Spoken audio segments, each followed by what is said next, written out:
Welcome, Campfire Crew. Let's get it on.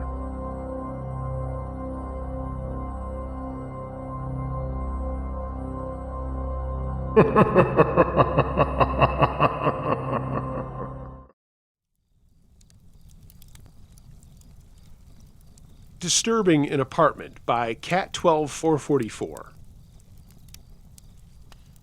I'm here to tell you a story that happened to me about 2 years ago in a neighborhood called Beaulieu, in the capital of Algeria, Algiers.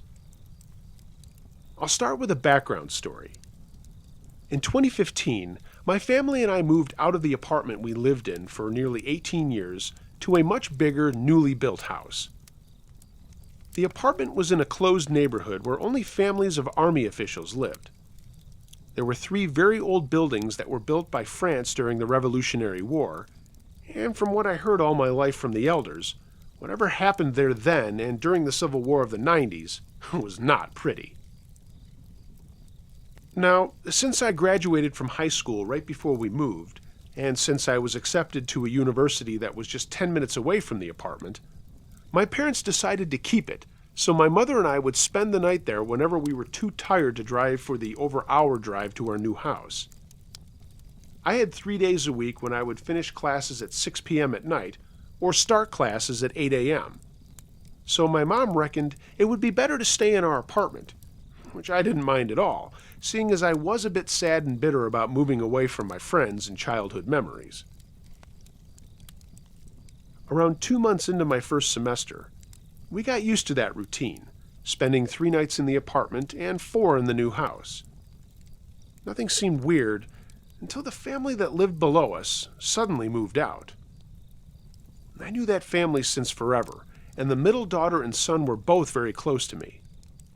They often told me about their dad's drinking addiction, something that was rare in our culture, and how he would often get very angry and aggressive when he was drunk.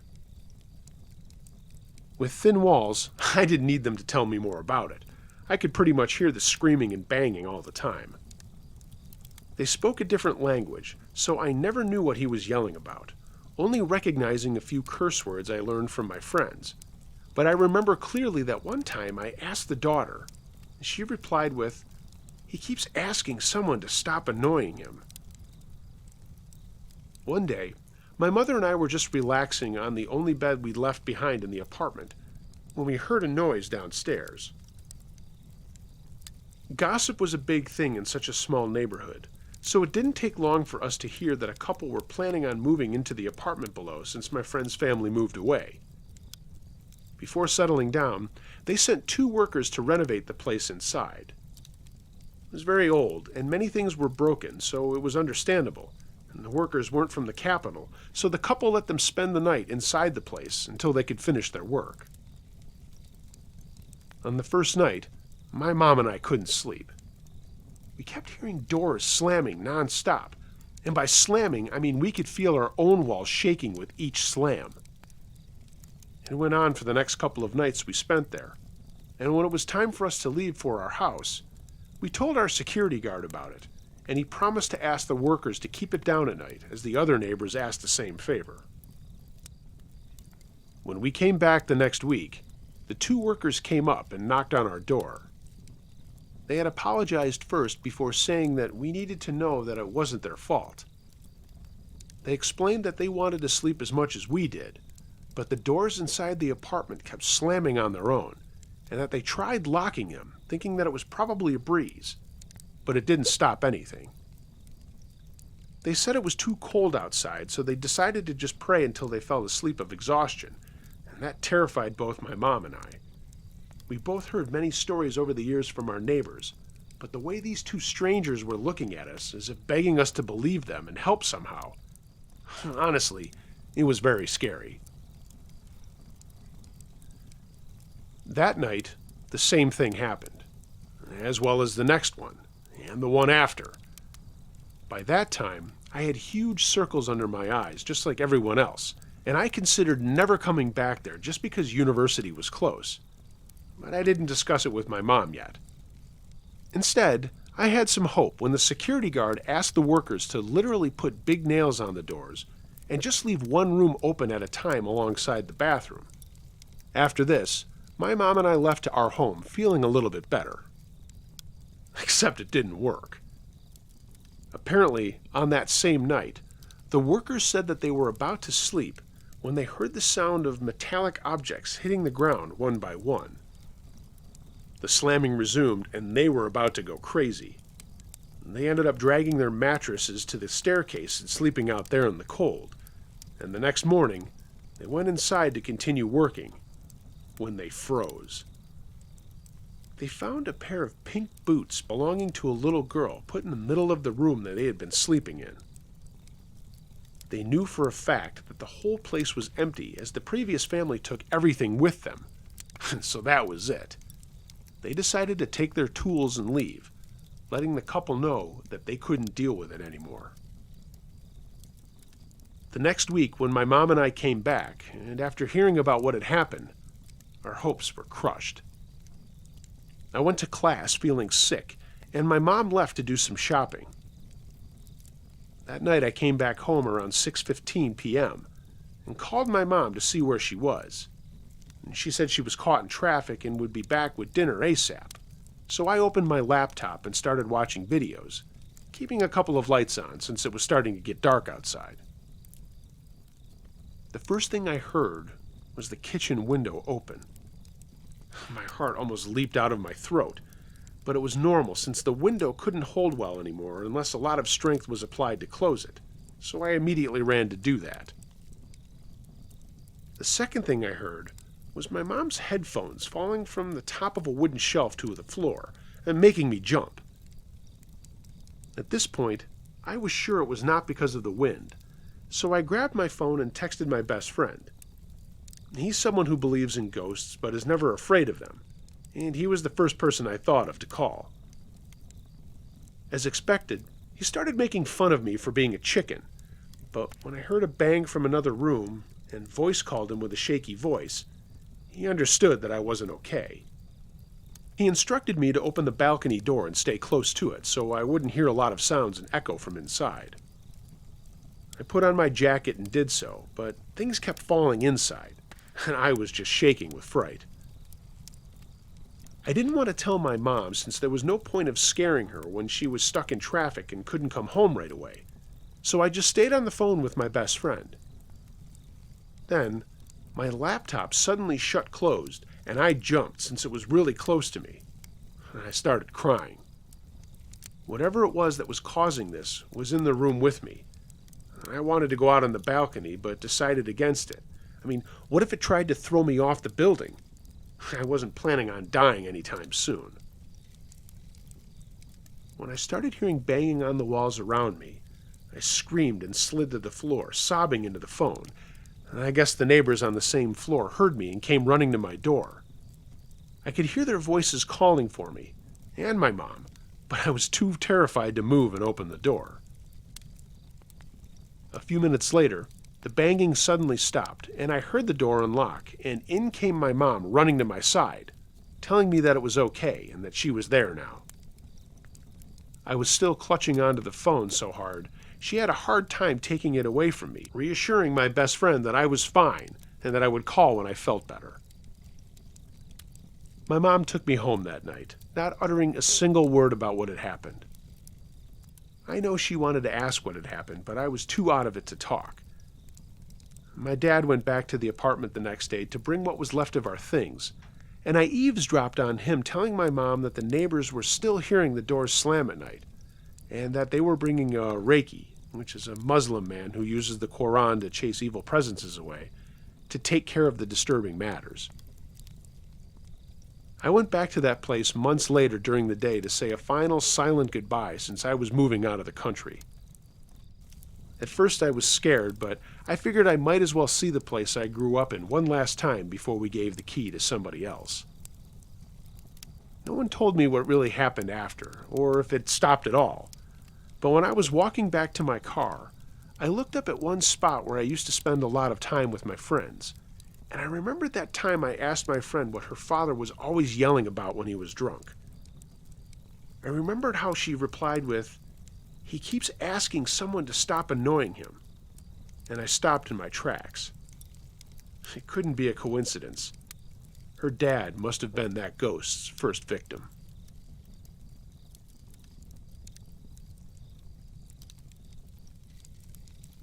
Encounter with the Grim Reaper by Shadowfire. I guess I should start my story by giving you a short background of my information. All my life, I've been a witch, but had been suppressing my gifts until the magical year of 2006, when I finally embraced all aspects of what my life is about.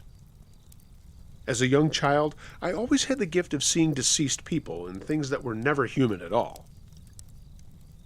I had also used Ouija boards in my teens to communicate with the dearly departed, but all that changed one fateful night when my older Christian brother-in-law barged into my room to let me know that dinner was ready. I was in the middle of a conversation with the dead using my board. I casually looked up at him, smiled, and asked if he wanted to talk to the dead with me, but he understandably declined my request. Actually, he was so freaked out, I got such a lecture about doing terrible demonic things, I finally suppressed my craft until much later in life. That was the story of my life up until then. But on a fateful day in 1989, I went to Enchanted Park, and it literally changed my life, and to this date, I still don't know why I'm alive. I have survivor's guilt, I suppose, but I'm glad what happened, and I still wonder if this was some type of test for me. I'll come back to the survivor's guilt in just a bit. As I said, the year was 1989. I was in my 8th year of suppressing witchcraft and pretending to be a full Christian, and I happened to also love the outdoors. I was working a lot of hours and needed some time away from the city to get back to the one thing I love most, and nature and all her beauty is what gave me peace, and was the place I really needed to be. So I decided to go to Perricelli Falls State Park, which was my favorite place to be other than Canyon Lake. One of the themes to my outdoor adventures was that I usually only went when there was a threat of heavy rain, so that I could have the parks to myself. Most people don't like to walk in the rain. I was really looking forward to that day, but when I reached the park, a ranger reluctantly informed me that they had to close things down because of the threat of flash flooding. I understood that that area was prone to flash flooding, so I had to rethink my options, and found to my surprise that Enchanted Rock Natural Area was not terribly far from Perricelli Falls, so I took a chance hoping it would be open. I was very lucky when I drove down to the park, and it was only lightly raining on Ranch Road, which was about 3 miles from the park, and then I hit a wall with my car. Not a literal wall, a thick wall of fog, and I had to drive extremely slowly since the sharp curves and steep hills made driving treacherous.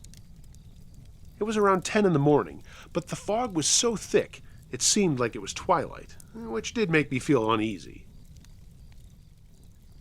About a mile from the park, the fog lifted and it was fairly clear, and I was just so inspired by the magical hill I'd grown to love.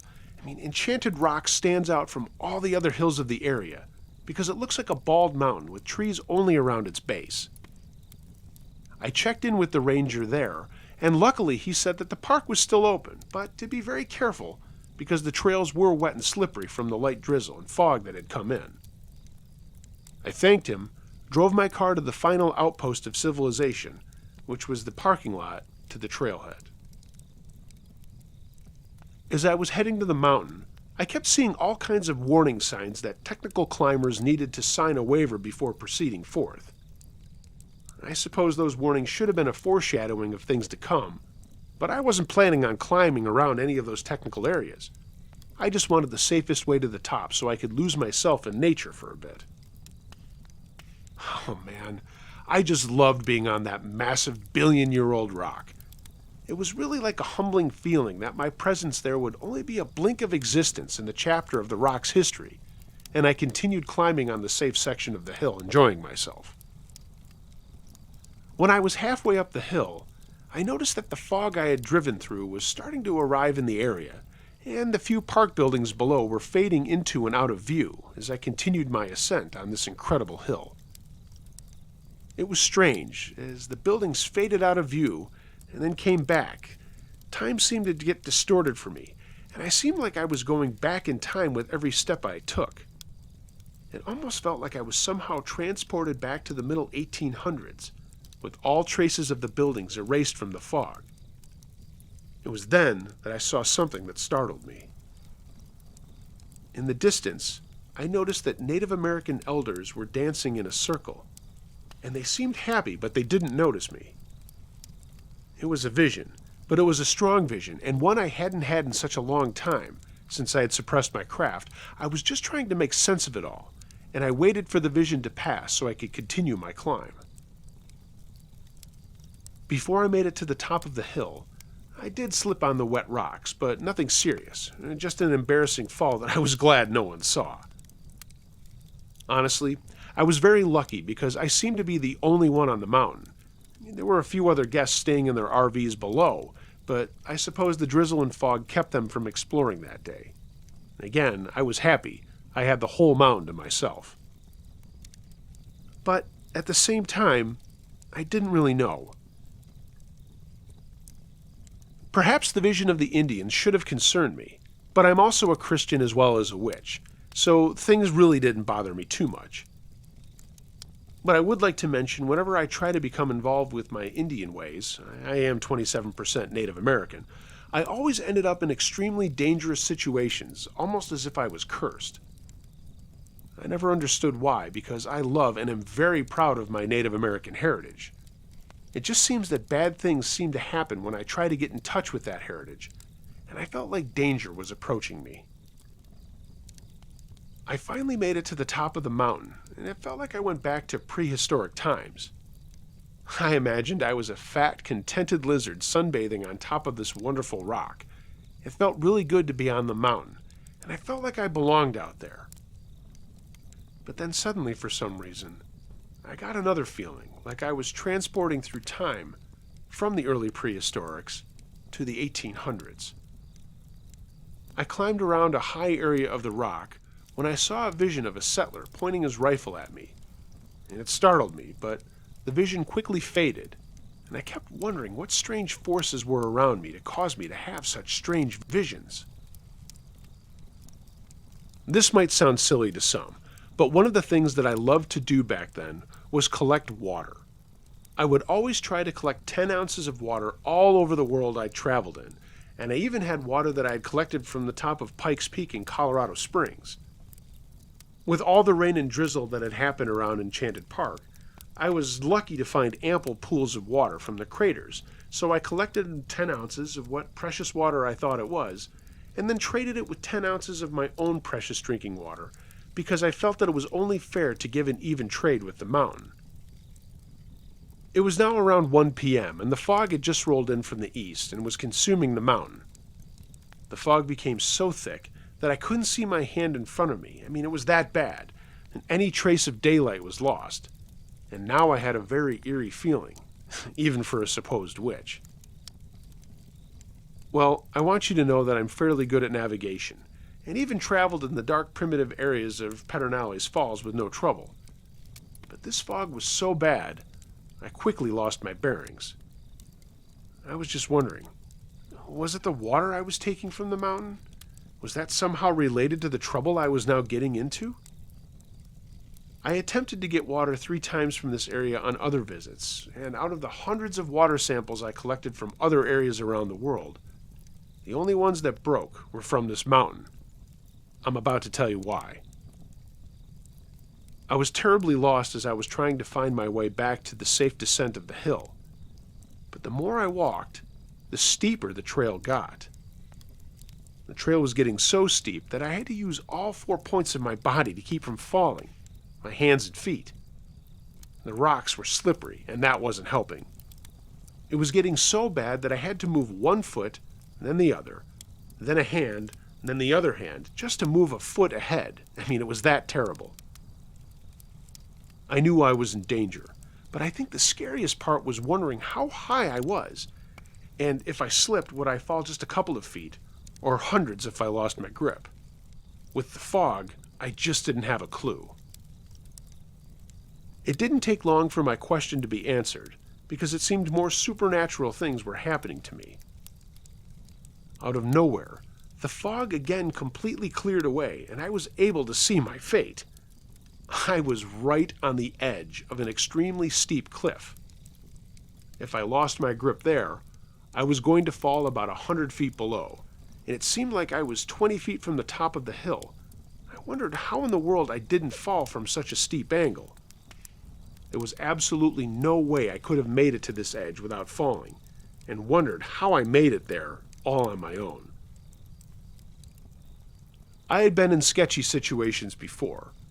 I remember being stuck in the middle of a canyon lake in 34-degree weather, rowing an inflatable boat and being trapped for hours trying to fight a headwind to cross back to the other side.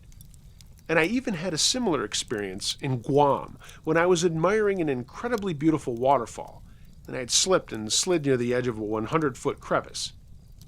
Both times I made it out relatively quick, but in this instance, here I was trying to keep from falling while facing unknown supernatural things as well. It was really frightening, and my body began shaking all over, which was not helping me from keeping from falling. I then noticed that just a few feet away, there seemed to be an opening to a cave, so I slowly crawled over to it. I could tell it went straight down, but to what, I wasn't sure. I had experience in climbing down caves before, and I could see there was light maybe 20 feet down, so I just hoped and prayed I could continue on down to safety, and I decided that, yeah, I'll take a chance to see if I could make it down there. I had been carrying a small backpack with me, but because of the cave's confined space, I decided it would be better to drop my pack down to the bottom before I attempted to climb down myself. Before I dropped my pack, I carefully wrapped the water I had collected so it wouldn't break. Well, when my backpack hit the bottom of the cave, I heard my glass water bottle shatter viciously, the victim of a 20-foot fall. I just hoped I wouldn't be its next victim, and carefully climbed down the crevice. I made it to the bottom of the cave and carefully looked to the opening where the light was coming from. But I was still too high up, and there was no way I could safely get down. I was safe in the cave and wondering how long it would take for someone to realize I was missing, because there was no way I was going to make it back up from where I had climbed down. But then again, I didn't think like that for too long, mainly because of my stubborn pride and foolishness. I got myself into this situation, and I was not going to put anyone else's life in danger to rescue me if I fell to my death. This is the way it had to be, and I guess this is where I kind of lost it. Nearly 2 hours had passed in this extremely dangerous situation, and it seemed like pure instincts finally kicked in. I didn't feel human anymore. I just felt like this determined primal animal that was going to climb out of the cave, and it's exactly what I did. I got back to the edge of the extremely dangerous cliff and tried to slowly make my way back to the top of the mountain. It was strange.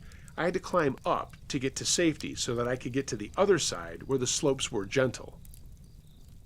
I moved my backpack, then my foot, and the other foot, my hands, the other ones, and I started making progress. I was trying my best not to fall, and I made it 5 feet away from the edge. Then I slipped and slid right back to the edge where I would have fallen over that 100 feet if I didn't stop in time. Now, again, I was feeling depressed, but I didn't give up. I just started all over again and slowly made my way, this time up 10 feet from the edge. Now it wasn't as steep as in the area I had been, and I was actually able to walk normally.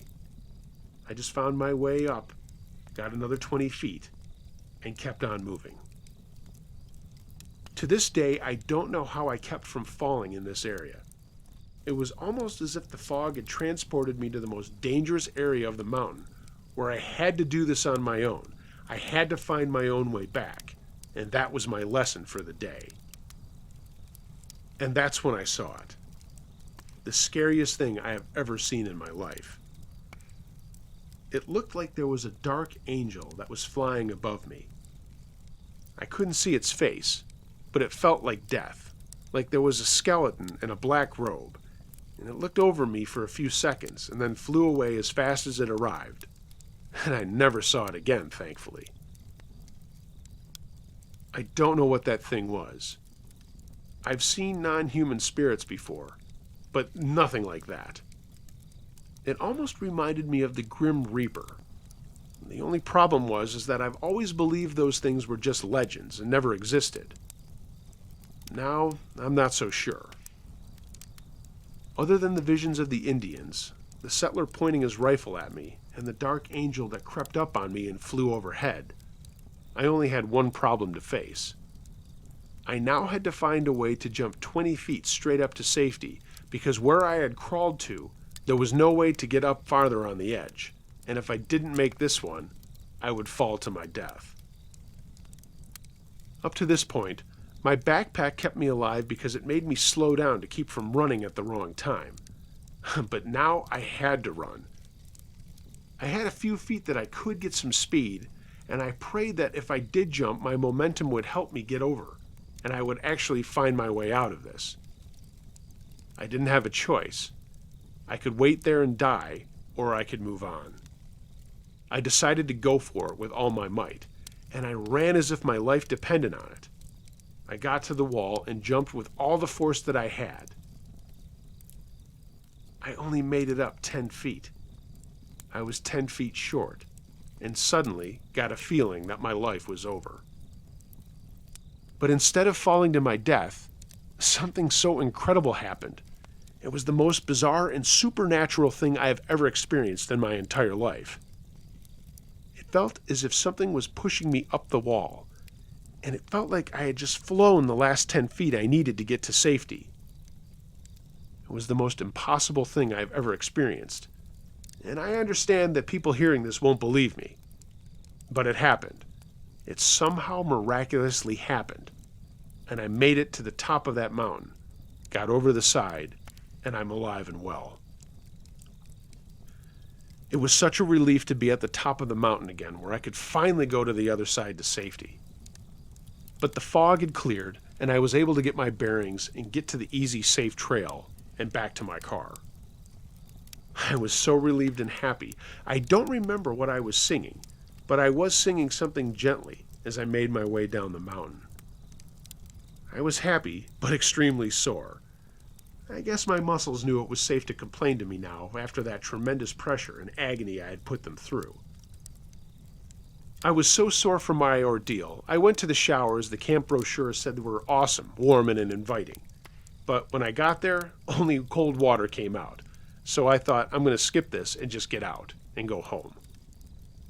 As I was leaving the shower area, a father and his son had such bewildered looks on their faces when they saw me, they just abruptly left too. I smiled and began to exit the building, but before I did, I saw movement in the mirror that caught my eye. I carefully went to the mirror and was amazed at what I saw. It was me, but I looked like a wild animal with thousands of tiny droplets of water on my hair from the fog and drizzle. But I also had a peaceful look on my face, so I just smiled, walked out of the building, and went to my car to drive home. The next day, I found out to my horror that a young 18-year-old boy had fallen off a mountain 60 or so miles from my location by Garner State Park on a hill and cliff area that was called Mount Baldy. He died from his injuries, and I couldn't help but wonder if that dark angel that had come to me at an enchanted rock was supposed to take my life for his, and perhaps was confused. I was 24 years old at the time, and I wonder how similar did I look to the poor young man who died that day. Did the dark angel actually make a mistake? I don't know, but I lived and that poor kid didn't, and I guess that's where the survivor's guilt came in. The last thing I want to say about Enchanted Rock is that I've been back to it around 6 times. Thankfully, I haven't had any more supernatural experiences happen to me, but I did finally get my samples of water from the area on different occasions. And on each of those occasions, both glass containers broke within 24 hours of collecting water from the park. I can't explain that, and I vowed never to try taking water from that area ever again. After all of this, what in the world had pushed me up that extra 10 feet? And had that dark angel really made a mistake?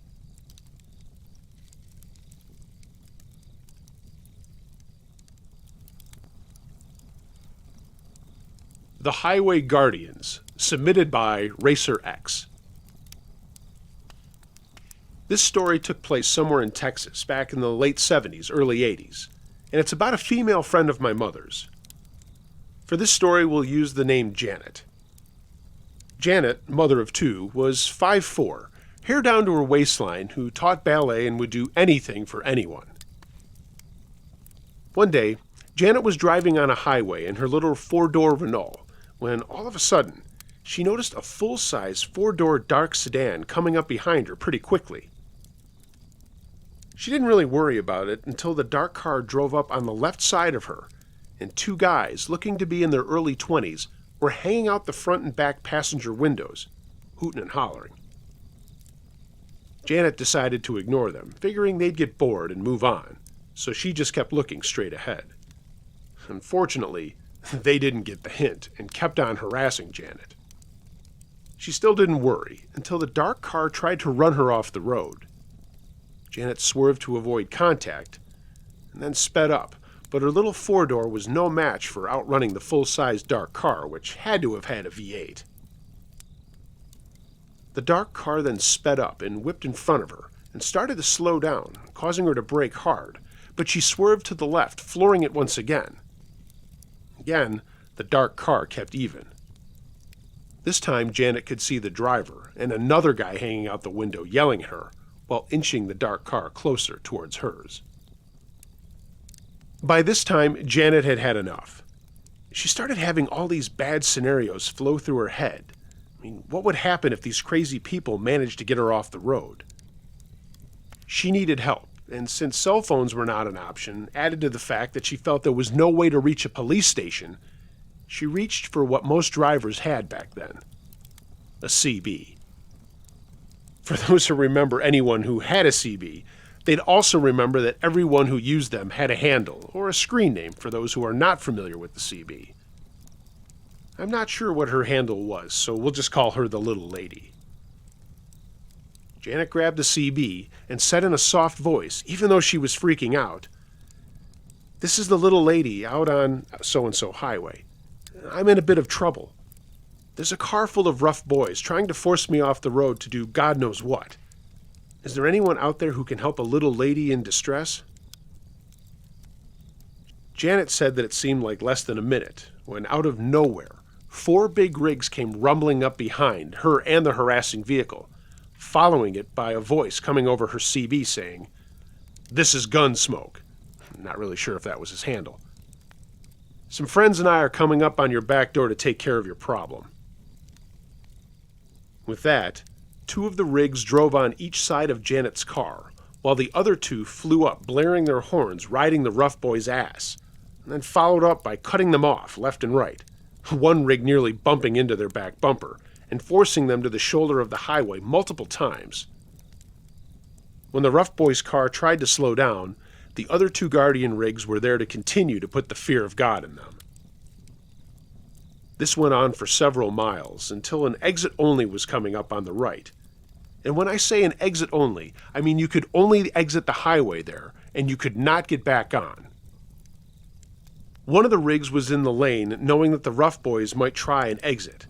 So they sped up, forcing the rough boys to also speed up, and then pushing them over into the dirt and patchy grass on the side, and finally getting them to skid onto the exit ramp. The car finally disappeared out of everyone's view. Janet told my mother that after the threat was gone, one rig backed off, while one rig took its place, and leaving one rig still leading the way. And they drove like that for a while, watching over Janet to make sure the threat did not find another way back onto the highway. After a while, Janet got on her CB and thanked all 4 truckers for being guardian angels and coming to her rescue. She felt okay to continue on her own. After that, Janet said a minute later all 4 rigs broke away in different directions. Maybe other exits, highway interchanges, whatever. But they vanished. When Janet looked around in her rearview mirror, it was like they had never even been there. Janet ended up making it home safe and had a very special story about her highway guardians to share with her friends and family.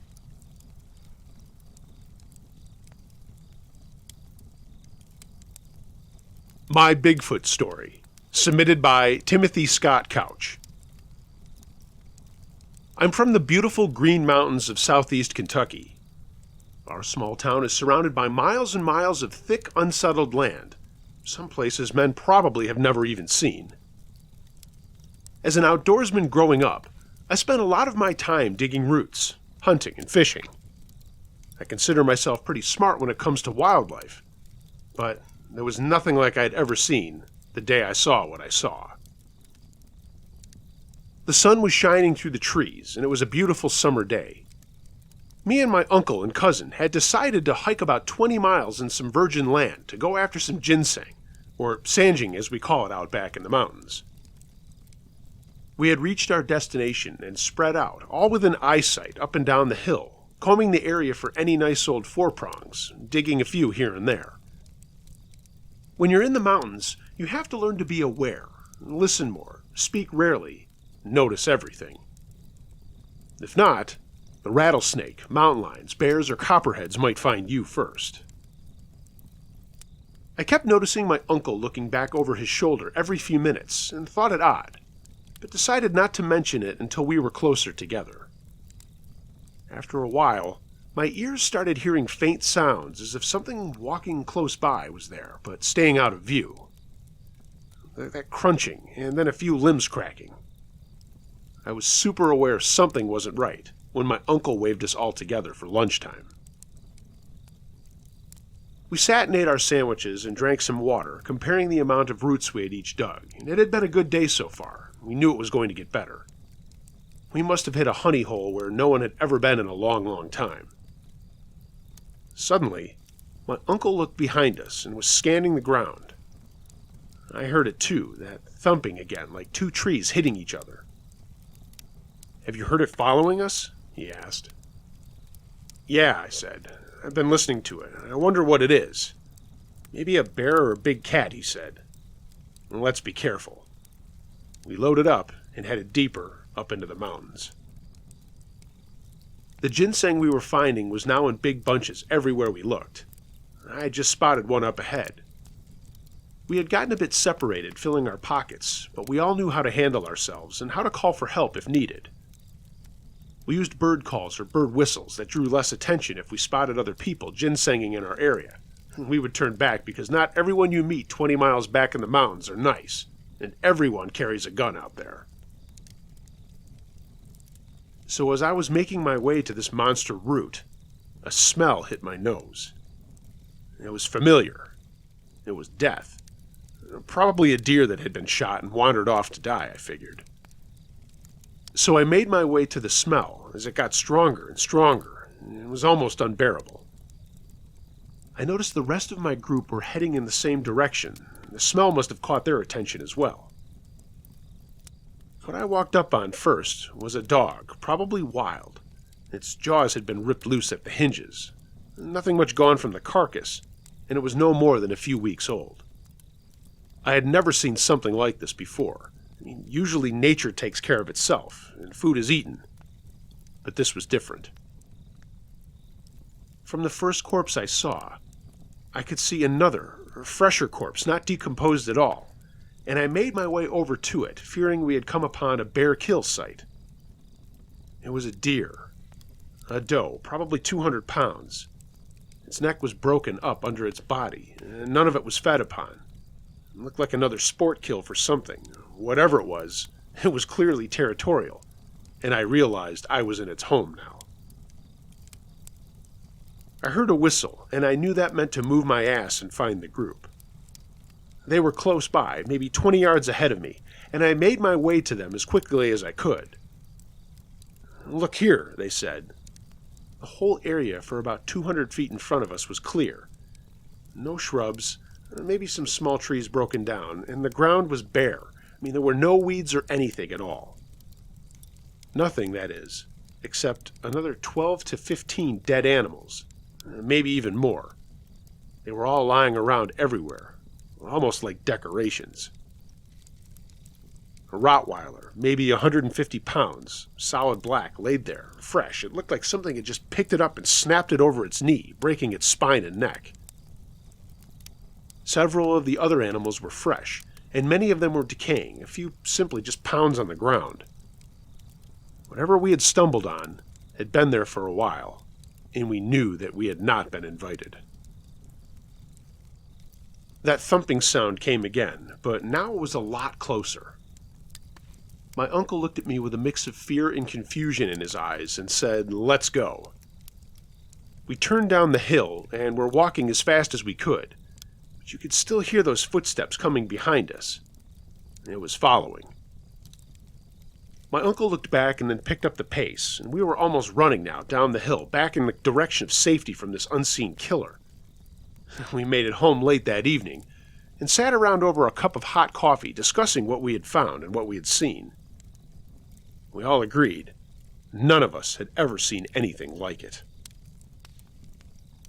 What I never told anyone was about halfway out, I had looked back for a brief second, and I saw something. It stood about 6 feet tall and was very broad, covered in blackish hair and standing on 2 legs watching us. I wondered if it was a bear, but I have seen bears, and whatever this was, it was different. I will always think we wandered into the home of a very territorial Bigfoot. So to all of you out there venturing into the mountains, remember, watch, listen, and always be on your guard, because many times there is something watching us as well. Liam and My Last Ghost Hunt by my friend Jade. About 10 years ago, I befriended a lovely woman that I'll call Jade. Jade, like me, was quite interested in the paranormal. And our reasons were different, though, as she, having lost a son, was curious in life after death. I, having felt ghosts my entire life, wanted to hone my craft more. Jade had just joined a ghost hunter society in our state and was interested in starting her own local chapter. She was hopeful to gather a group to hunt in eastern Washington. She told me she was in need of a sensitive for her new assembly and was very interested in my abilities. I didn't consider myself that experienced, but I knew I had some ghost-feeling talent, yet needed more practice. Jade felt I should start with her house for that practice, and since she and her family first moved into the 1900 house, there had been some activity going on. The activity increased after some remodeling, and some old pamphlets from the KKK had been found in a wall. She hoped some long-dead racist was not haunting the place, and luckily, the haunting had seemed playful, almost childlike in nature so far. She didn't feel that it could have been her deceased son. Both she and I felt he was too busy enjoying his time in heaven with loved ones. We didn't speak of him too much or how he passed, and I never wanted to press her for any details and possibly upset her. I could see that she was still quite broken-hearted over the loss. Jade lived about 2 hours away from me in a tiny little town. Her dark green, white-trimmed house was adorable. It resembled a small Victorian cottage. It was 2-story with a gingerbread trim front porch, surrounded by huge shade trees that must have been planted as the house went up. Even the lilac hedge at the side was old and had grown into more of a line of lilac trees than a hedge. I loved this little place, and honestly, I would have loved to have it for myself. Jade took me on a tour of her sweet little place to see if I could pick up on anything. I didn't pick up on a presence any place in the house or have the usual feelings of being watched. Strangely, what I did continually see was the paranormal activities the family had witnessed in the past. For instance, she took me up a narrow wooden staircase to 2 cute bedrooms tucked under the eaves. At the top of the stairs was a funky little cupboard door built into the wall. I told her that I felt something had happened with that cupboard. And baby clothes? She opened it to show me that it was now empty, but a few months before it had stored many baby clothes and items. She and her husband had been gone with the house locked up, only to return and find every item in the cupboard had been tossed down and along the stairs. I also asked her if her large palm plant in the corner of her living room ever shook, and she told me that yes, especially during the renovations.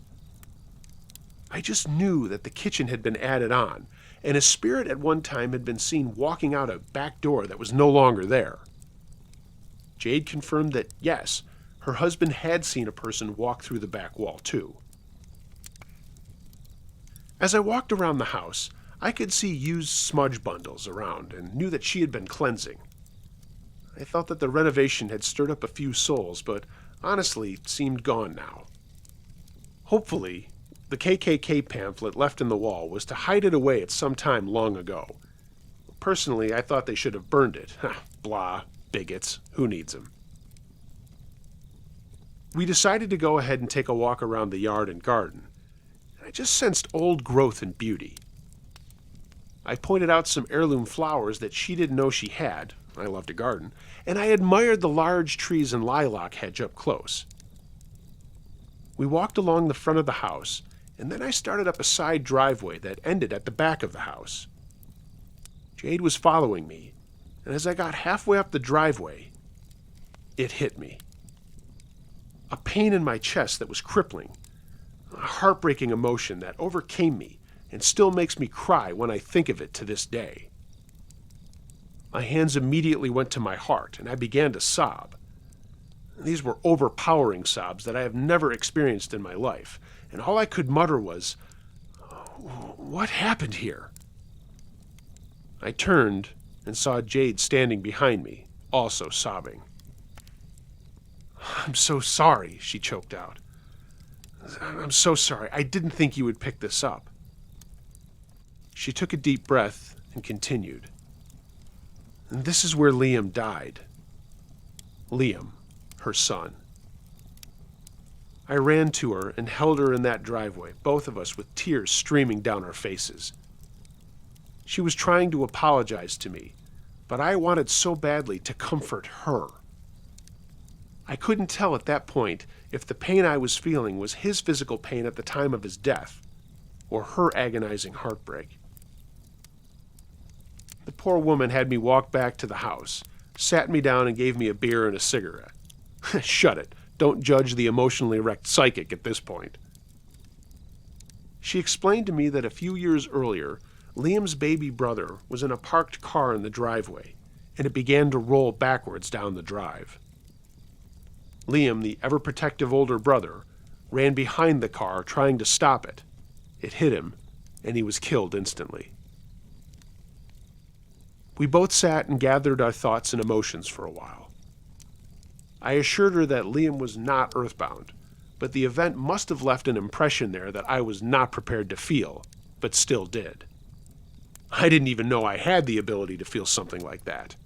I was shaken to the core, and it took me over an hour to calm down enough for the drive home. About a half hour into the drive, my throat began to swell and hurt. I didn't feel well at all.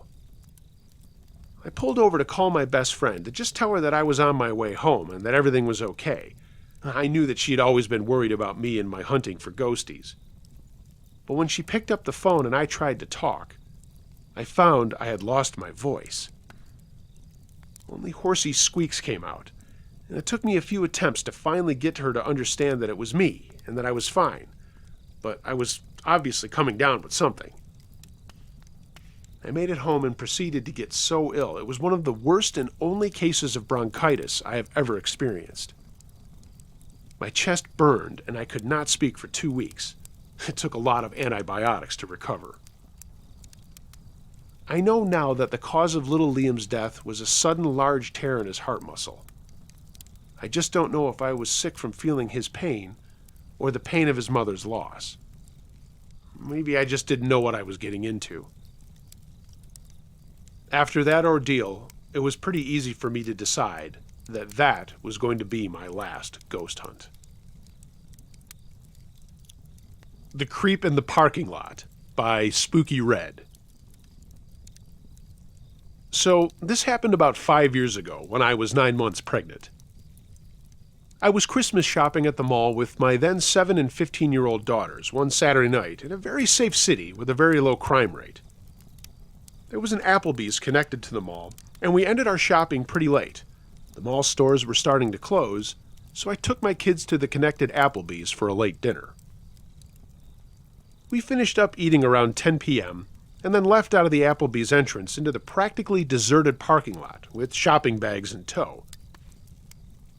As we got to our car, I was in the middle of maneuvering the shopping bags in my arms to find my keys, when a 50-ish-year-old crusty-looking guy started walking up from somewhere in the parking lot.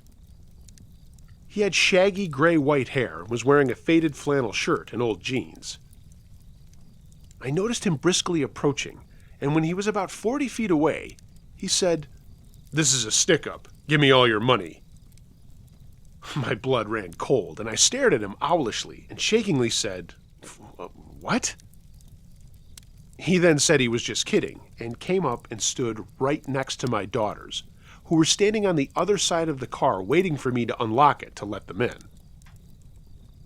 He then starts making small talk with me and my girls, asking things like if they were being good girls for Santa, how old they were, if we got all our Christmas shopping done, what kinds of things did we get, etc. He didn't seem drunk, high, slow, or mentally challenged at all. He was very coherent and seemed of sound mind. Mind you, I was a heavily pregnant woman, alone with my 2 daughters in a mostly deserted parking lot at 10 o'clock at night.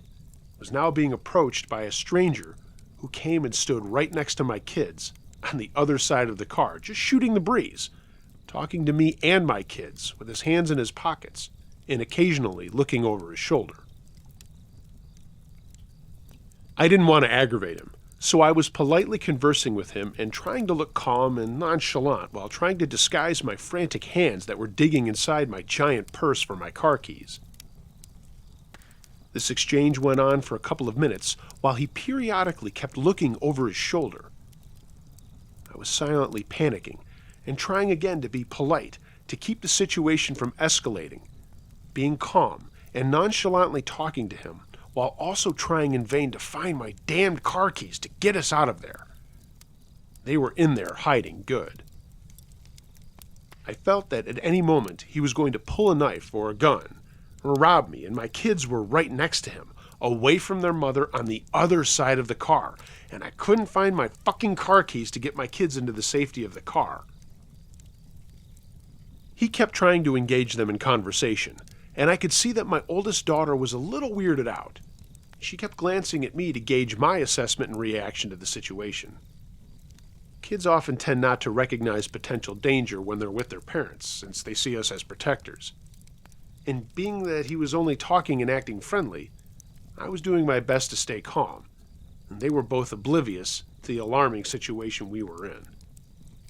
Being 9 months pregnant, I was no match for this full-grown man, especially if he was hiding a weapon on him. While still desperately digging for my keys, I tried to politely give him hints that the conversation was over by saying things like, "Well, it was nice chatting with you, but I gotta get these kids to bed," and "Yeah, it was nice meeting you," and then telling my girls to say that it was nice meeting him too. My polite attempts to get this guy to leave wasn't working, because he kept sidestepping my attempts and asking them what their favorite school subjects were, and how nice young ladies they were, etc., while I was still struggling with the shopping bags and digging in my giant cluttered purse for my car keys. My outgoing 7-year-old was completely oblivious to how not okay this situation was, because he was being friendly and because of the whole "I'm with my mommy, so I'm safe" child mentality. So, she started to talk about what she had picked out for Daddy for Christmas and started enthusiastically talking about kid stuff and asking him if he knew what Minecraft was and keeping this creep from leaving us alone by keeping him engaged in conversation. She really didn't realize that I was becoming desperate to get them the hell out of there. Then, I suddenly felt this sinking feeling of dread when I realized that I may have lost my keys in the mall, and that we might be stuck outside with this strange man who kept looking over his shoulder and was showing no signs of walking away. I was thinking that maybe he was waiting for the perfect moment to pounce, All he had to do was grab one of my girls and threaten their life, knowing it would make me do whatever he wanted as long as he wouldn't hurt them. I started to feel my adrenaline spike, and my heart and stomach started doing flip-flops, and I felt like at any moment shit was going to go down as the gravity of realizing that there were no other people or witnesses around, and we were totally alone with him. And at that moment, the odds were stacked against us, and that he had his chance. Then, all of a sudden, he was all like, "Okay, it was nice talking with you. See you later." He walked off in the same direction as which he came. It wasn't until then that I found my car keys and unlocked the door and told my kids to get in fast. I got in too, locked the doors, and started the car and drove the hell out of there. My 15-year-old lightheartedly and jokingly said, "Okay, that was weird," and laughed. I was overwhelmed with relief, and I was confused over what had just happened. I thought to myself, why the hell would a guy of seemingly sound mind think it was totally acceptable to go out of his way just to approach a woman and her kids in a deserted parking lot late at night just to chit-chat? But, being that nothing bad had happened, I brushed it off and joked about it too.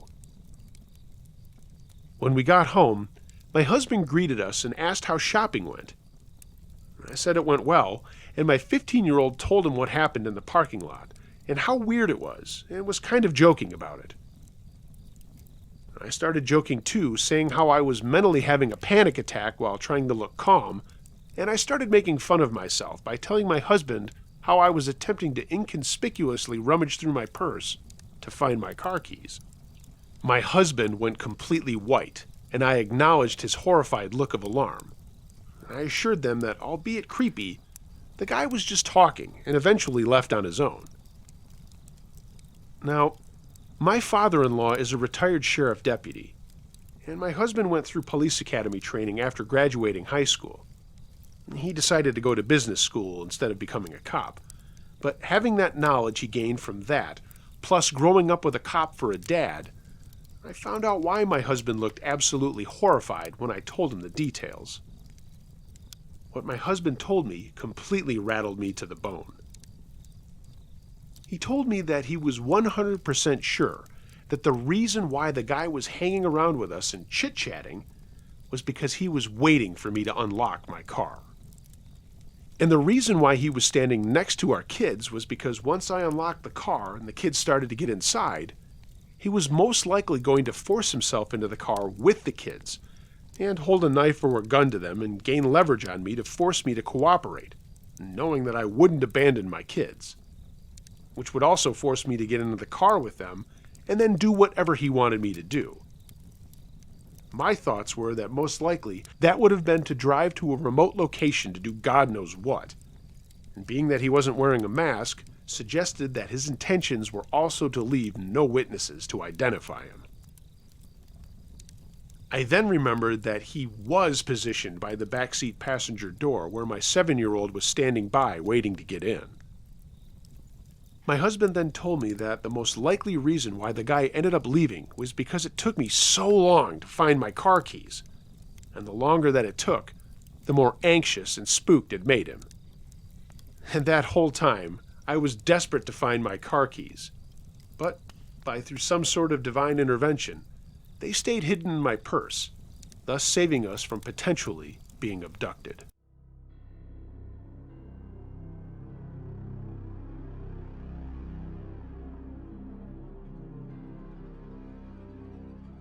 Hey gang, thanks for listening. I hope you enjoyed this episode of Uncle Josh's True Scary Stories. If you have a true scary story that you would like me to narrate, please send it to unclejoshtruescarystories@gmail.com. I read them all. Specifically looking for scary Boy Scout, Girl Scout, or Explorer Scout stories, putting together a special episode for that. If you haven't already, please like, share, and subscribe to this channel, and of course follow me on social media. Links to all of that are in the description below. If you'd like to go one step further, consider becoming a patron of the page. A link to my Patreon page is in the description below, and you can find all of this information and links to my store and merchandise at truescarystories.net, your one-stop shop for all things Uncle Josh, True Scary Stories, and the Campfire Crew. Everybody, I hope you are well, and be excellent to each other. Until next time, be wary of things that go bump in the night. It could be anything. A ghost, a monster, or the guy next door.